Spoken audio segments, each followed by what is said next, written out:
కూర్చోండి. అధ్యక్ష, మినిస్టర్ ఉదయం నుంచి మాట్లాడినామండి. మీరు మాట్లాడండి. అరే అరే అధ్యక్ష, మాట్లాడినామండి. నా ఏదో మీరు గొడవ మీరు చేసింది మీరు అడిగిన దాని మీద చెప్తున్నారు కదా. ఉదయం నుంచి అధ్యక్ష, ఉదయం నుంచి సైలెంట్ గా అబ్జర్వ్ చేస్తున్నాను అధ్యక్ష. ఇంత పెద్ద డ్రామా ఈ సభలో జరుగుతుందని నేను ఎక్స్పెక్ట్ చేయలేదు అధ్యక్ష. ఈ రోజు వాళ్ళ పార్టీ కానీ వాళ్ళ నాయకుల మనసు చూస్తుంటే దేవుళ్ళ మీద హిందువుల మీద పగబెట్టినట్టు కనిపిస్తుంది అధ్యక్ష. దొంగే దొంగ అన్నట్టుగా అధ్యక్ష, దొంగే దొంగ అన్నట్టుగా అధ్యక్ష. మేము దేని మీదైనా సరే చర్చించడానికి సిద్ధంగా ఉన్నాము. సంబంధం లేని ఇష్యూ అధ్యక్ష. అసలు సంబంధమే ఉంది. హెరిటేజ్ కంపెనీకి తిరుపతి లడ్డీకి సంబంధమే ఉంది. ఒకవేళ అధ్యక్ష మీరు కూడా మా లైన్లోకి రావాలి. ఉదయం నుంచి డిస్టర్బ్ చేస్తున్నారు అధ్యక్ష. ఒక్క ఆధారం హెరిటేజ్ కి ఈ లడ్డూలో సంబంధం ఉందని ఒక ఆధారం చెప్పండి అధ్యక్ష. 10 రోజులనే చర్చిద్దాం. సంబంధం లేని ఇష్యూని ఏమాత్రం ఆధారం లేకుండా కావాలని చెప్పి ఒక రెప్యుటేషన్ ఉన్నటువంటి కంపెనీని ఈ శాసనసభలోకి తీసుకొచ్చి ఇంత రాద్ధాంతం చేస్తున్నారు అధ్యక్ష. వీళ్ళే మాట్లాడేది వీళ్ళు చరిత్ర ఏంటి అధ్యక్ష? వీళ్ళు చరిత్ర ఏంటి? చిన్న పిల్లల్ని అడిగినా సరే ఏడు కొండలవాడ వెంకటరమణమూర్తి గోవిందా గోవింద అంటారు. ఈయన తండ్రి గాని 2 కొండలు ఉన్నారు అధ్యక్ష. పవిత్రం చేస్తున్నారు. వీళ్ళే మాట్లాడేది. 5 సంవత్సరాలు రాముడు కళ్ళు నరికారు, రథాలు నరికారు, తిరుపతి పవిత్రంగా పిలిచారు. వీళ్ళు మళ్ళీ ఎక్కడికి వచ్చి మాట్లాడుతుంటే బాధ కలుగుతుంది అధ్యక్ష. సంబంధం ఉంది.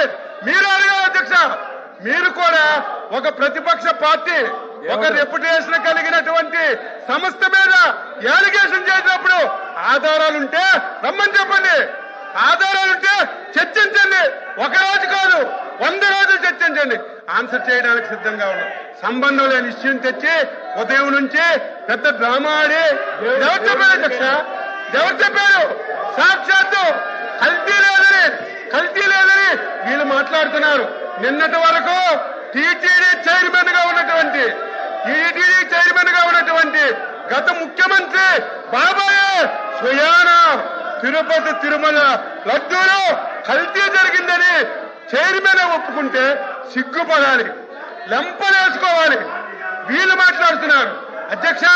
ఈ రోజు మీరున్నారు.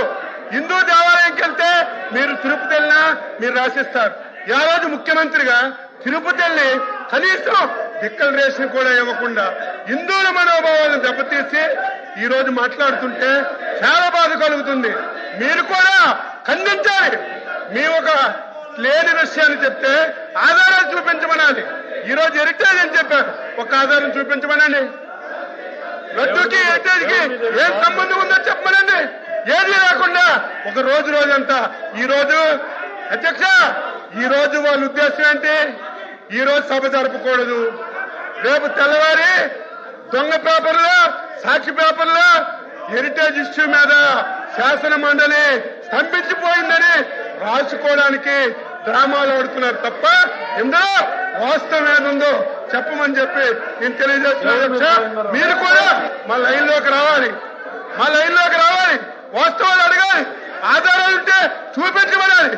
ఆ రకంగా మీరు పోడియం దగ్గర తీసుకొచ్చి ఈ విధంగా సభ నడపడం మంచి విధానం కాదు. మీరు సీరియస్ గా యాక్షన్ తీసుకోమని నేను కోరుతున్నాను.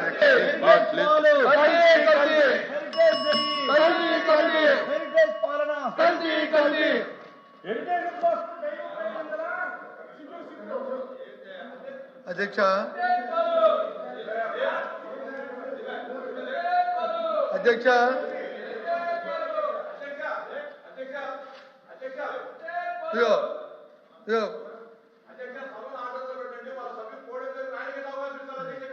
కూర్చోండి అధ్యక్ష.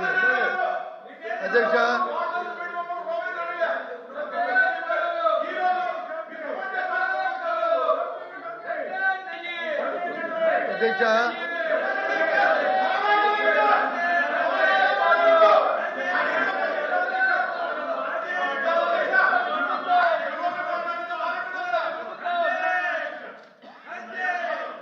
ఎల్ఓపి గారు, ఎదురాలి గారు కూర్చోండి, కూర్చోండి, కూర్చోమనండి సార్, కూర్చోండి. కూర్చోమనండి. కూర్చున్న తర్వాత ఇవ్వండి. బాబు కూర్చోమనండి.